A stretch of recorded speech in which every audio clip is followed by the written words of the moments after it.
Alright guys, we got the Duramax behind me. This is a 2018 Z71 Midnight Edition 2500 HD, and this video is the top 5 things I hate about my truck. So one of the first things we're going to talk about is obviously the elephant in the room. It is the tuning problems that we're having with this truck and L5Ps, GM, all that in general. And I'm going to be pretty upfront about it. I don't care. I do not care about tuning. I don't care that my truck's not deleted. I have an outstanding warranty, and I really don't care that much. You know, do I want my truck to be loud? Sure. Do I want my truck to be faster? Sure. Do I want a little bit better fuel economy? Sure. But is it that big of a deal? No, it is not. The absolutely only problem that I have with this truck not being deleted is the def tank. As you can see, it is very ugly. It sticks. I don't even know how to explain it. It's ugly, and GM should have really done something else with the def tank. Should have put it somewhere, should have hit it better, should have made the access to it a little bit better. If you try to put your diesel exhaust fluid into a Ford, it's very easy because all you have to do is open the gas tank and it's right there. If I had a Ford, I would show it to you. But I mean really, you hear this stuff all day, every day. L5P can't be deleted, can't be tuned, just buy an LML and delete it, all this stuff. Guys, I've said it before, this truck has more horsepower in torque stock, the way I run it right now, than my LML did when I deleted it and ran it on the DSP5 switch tuned 3, which is only extra like 70 or 80 horsepower. This truck has more horsepower than that stock, right? This truck is fast. This truck is incredible, right? This has more horsepower than anybody would ever need.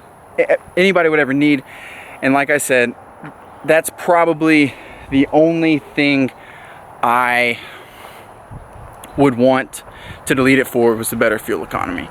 So just get that out of the way. I don't care about tunes, all that stuff. Yeah, it's cool. Yeah, your truck sounds cool. Yeah, you blow a little black smoke. Other than that, I really don't care. So getting into this, we're just going to do a quick little walk around on the outside. We're going to check out some of these parts that the Midnight Edition has that it probably shouldn't, right? Let's just go with this, right? So the bow tie is black. That's awesome, right? And I know that this is for an accent, but let's be honest. This is like one of the first things everybody does if they don't replace their grill, is they black these out. GM, if anybody is watching this, it's not 2005 whenever people think chrome is fancy, right? There's still some people like that, but honestly, just being on the exterior, all of this chrome and like this thing in the grill, come on. There's just stuff out here that should have been black, especially for a Midnight Edition, that were not. And it's small things, you know. But one of the things that I can't show you on the truck, but I'll roll a clip of it. The stock wheels and tires had green valve stem caps. Green, please. I'm not making this up. I'll show you it right here. Check this out. Green valve stem caps, stock. This came stock on a 2018 Midnight Edition truck. Green, yes, green. Blows my mind, absolutely blows my mind. The truck theoretically is supposed to be all black, and they're putting a bunch of chrome and they're putting a bunch of green, not a bunch, a little bit of green all over it. So moving into the rear interior of the vehicle, one thing that GM is extremely lacking in is their rear seats. You know, this is what I'm about to say is a sort of minute detail, but it's still huge, right? If you look right here on a Ford from like 2015 or 16 and up, there is a heated seat option. Yes, the rear seats are heated in those trucks. There is no heating or cooling in these seats. It's just a bare bones seat, and it's kind of disappointing because this is a 2018. Not many people sit in my rear seats, but I mean, it's just one of those things that GM probably should have done, considering that it is, yes, 2018. So guys, we hopped up in the truck and I'm gonna show y'all a couple things up front that just really bug me, right? And one of them is this bow tie. I understand this is the typical Chevrolet bow tie that they're putting on everything these days, but just kind of going back to the Midnight Edition type of theme you're going with this truck that you pay extra for, you might think that this would come black, and it's not. So a simple paint pen and that'll be fixed. But you know, something like that is just one of those small details that Chevrolet is just always missing out on, right? And here's probably my largest complaint with the interior of this vehicle. First off, let's take a look at this color right here. You see this? So here on the steering wheel on both sides, this centerpiece, and on both sides, on the other side as well, you have this, I don't know what you call it, sort of like the old Chevrolet pewter color. And it's on a few things, right? And then, oh, hey, let me show you this. We have a chrome. We have a chrome color here. We have the chrome in the rings and the dash. We have chrome around here, around this, all the switches right here, all inside of here. We have chrome. Oh, wait, there's more. We have this weird, like, knockoff, not even carbon fiber looking junk that I'm gonna have to open up the door to show you.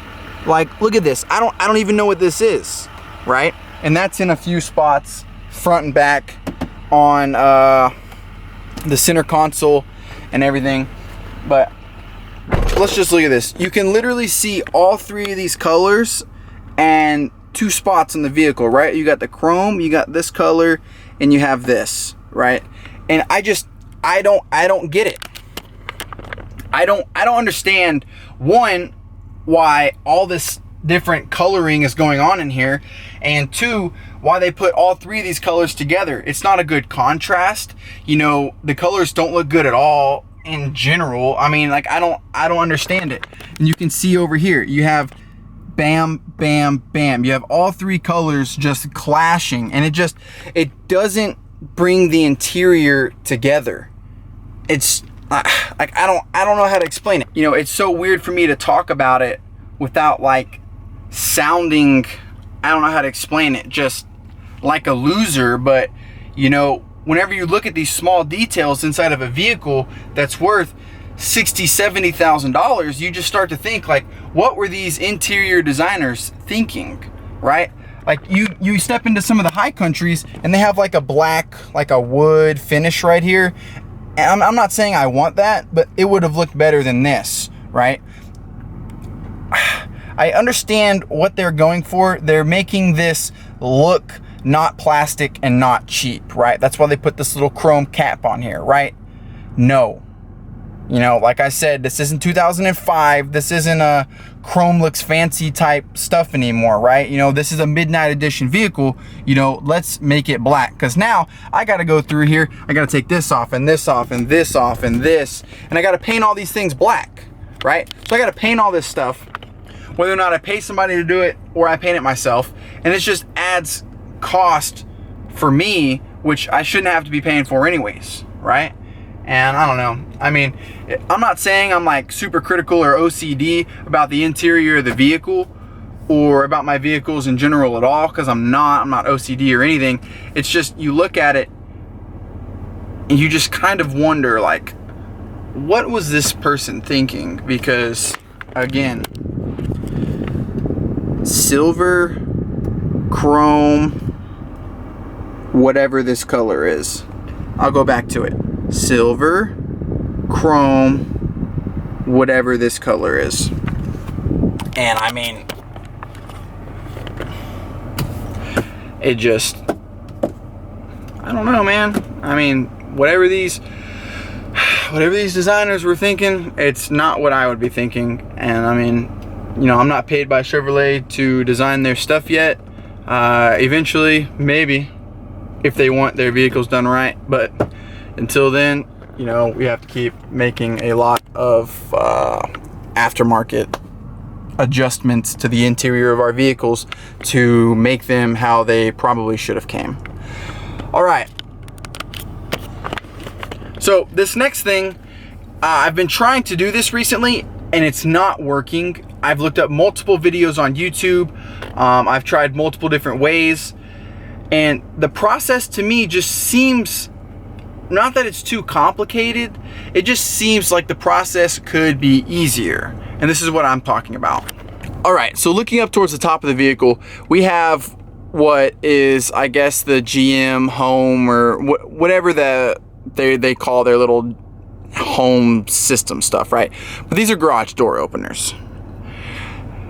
The stuff you have to go through to program these garage door openers it's getting ridiculous. Like, I mean, I gotta like hold buttons down, I gotta hold a button, I gotta press a button, I gotta go inside and press a button before like I get back, and 30 seconds later, and just all this stuff. And then it turns out it doesn't work, and it unprograms my other fob, and it just, the amount of time and effort I've put into just trying to program this little button right here to open and close my garage door is ridiculous. I mean, again, I'm not the person who's making these calls, but literally press and hold it, go press your learn button, you're done. I mean, how simple or how hard is that? Like, why couldn't it be that simple? You got to hold for 20 seconds, you got to press a key fob, you got to do this, you got to go press the learn button, you got to hold it within 3 inches. You have to do all this stuff. And I mean, why can't I just press and hold this and then press learn or something and go from there? So guys, I hope you like this video. You know, it's a little different. I don't like to complain about things, but you know, there's just some things I wanted to talk about on the truck that, you know, I don't like, and other people might not like them as well. So if you like this video, you know, give it a thumbs up, you know, share it if you want to. I really appreciate it. We just hit 3,000 subs, which is awesome. Just hit 100,000 channel views. That's 100,000 times that are counted by YouTube that y'all watch my videos, which is awesome, and I really appreciate that. But guys, if you like this video, like I said, please give it a thumbs up, subscribe, and stay tuned for the next one.